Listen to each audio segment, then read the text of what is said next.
while we were sitting at the dais, there were many, many discussions of how this session would be structured. And what I really found was very interesting. You know, vocational education is actually the missing middle.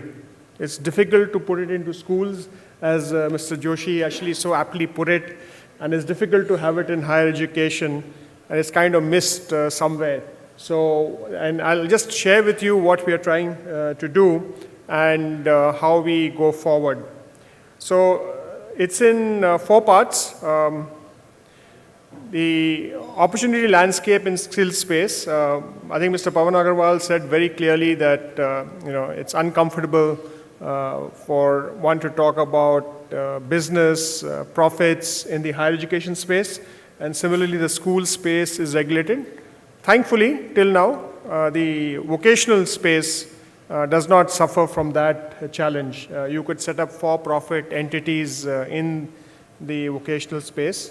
But so nicely put by Mr. Khaitan, it's a land of extremes. One model doesn't fit all. It's education, skills, both are in the concurrent space. It's a huge challenge taking it forward. What we know, I think you heard Ms. Pandey talk about 47 million excess people whom India can supply to the world around 2020 or 2022. The interesting statistic is that close to 50% of our population would in 2021 is roughly below 29 years of age.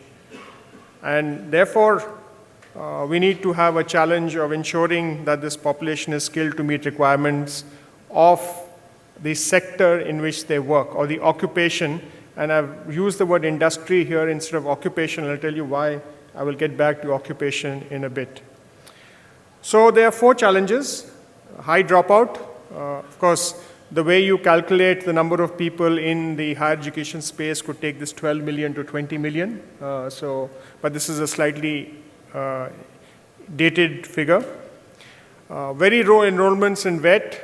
VET is still considered not mainstream education. Employability of a skilled is a challenge. You've heard that both from Mr. Agarwal and Mr. Khaitan, so there's no point. But what is fascinating is that even if you had unskilled people in industry, you had employability levels of 20% or 3 to 4%. While Mr.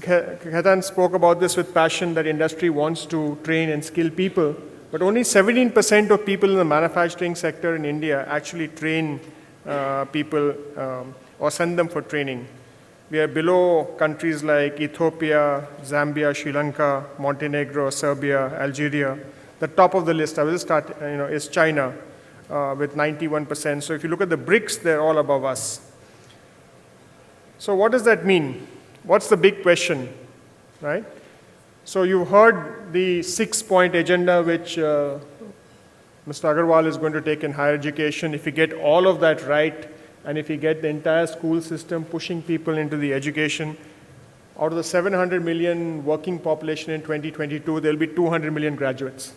The question is, what would be the other 500 million, And that's the real big question that we are answering.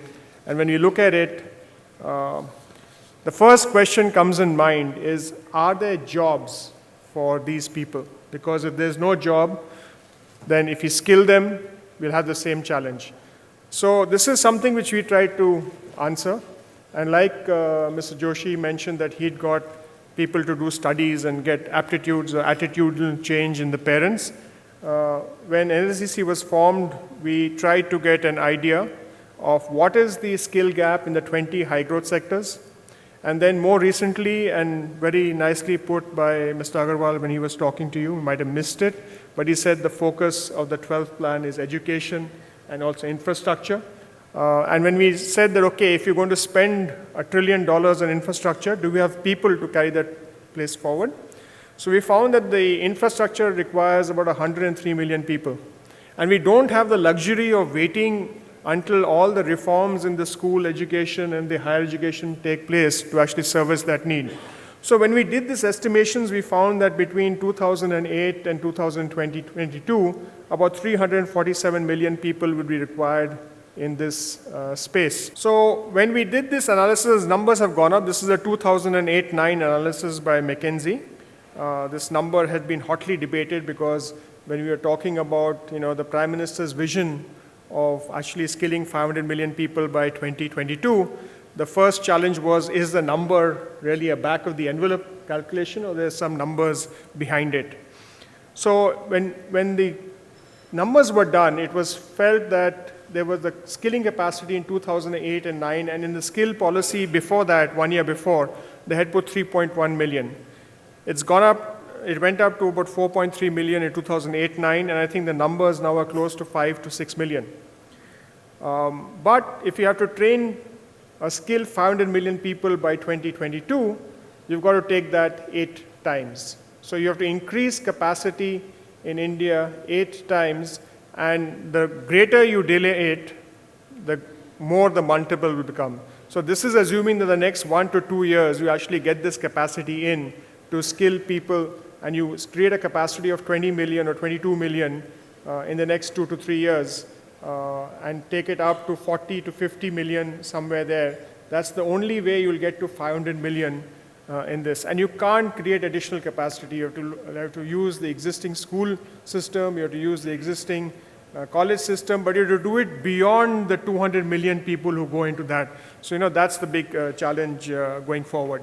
And then we said, do we get the 10, 12 sectoral groups like textiles, gems and jewelry, real estate, automobiles, from where I actually came into the NSDC system, retail, IT, ITES, leather, and these actually gave equity, and the government also put in equity and created the National Skill Development Corporation.